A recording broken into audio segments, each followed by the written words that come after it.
This time I have the honor to introduce our coach, Coach Alvin Sanders.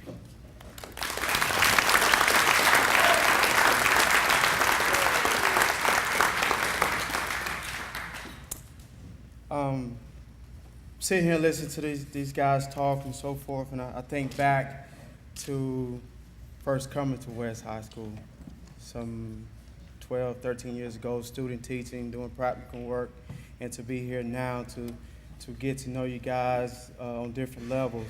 My heart is very full right now. So in December, as a coaching staff, we kind of had a feeling that it was going to be some change.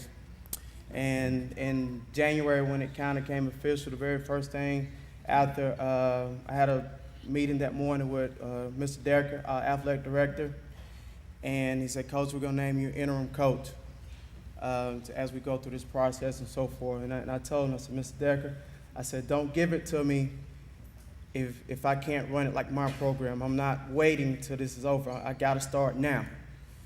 He said, "I wasn't expecting anything less of you." The first thing we did was go down to the locker room. I had all my seniors come in. And the one thing about me, those guys will tell you, I'm very honest with them. These are my sons, and I don't like dealing in gray area. I don't want to be any miscommunication.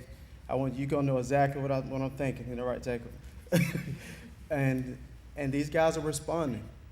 The culture that we have set, these guys are at the forefront of it. So I'm very proud to be your coach and for this senior class to be my first senior class. Culture for me is a ministry. It's a way to connect with young people and use that tool as the greater good, as the greater commission, as we call it to be. As I look at it, guys, my heart breaks for these young men today from the standpoint if they can't have something easy or something is not right there for them, a lot of them want to quit. They want to give up. And so as I look at it and as we step into this new role as a head coach and have the power to really impact and put my stamp on it and what I feel like I'm called to do, the first thing came to my mind is Romans 12:2.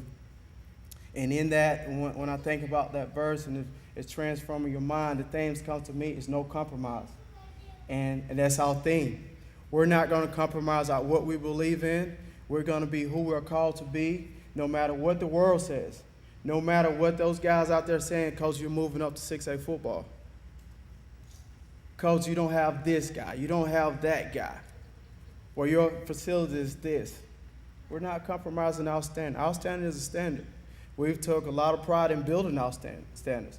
A lot of you guys are former Trojans in here. You took pride and built that standard. So we're not compromising that at all. At all. We're building on that. We're not happy with just making the playoffs. We're not happy with just the goal of making it to the state championship. We want to be the very best we can be. Do we know what that is? No. We're going to forever search and try to reach that goal. So we're not compromising who we are.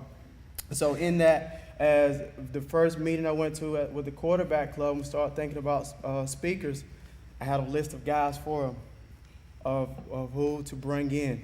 That I have a relationship with in some form or fashion, and will be great to really drive that home in our culture.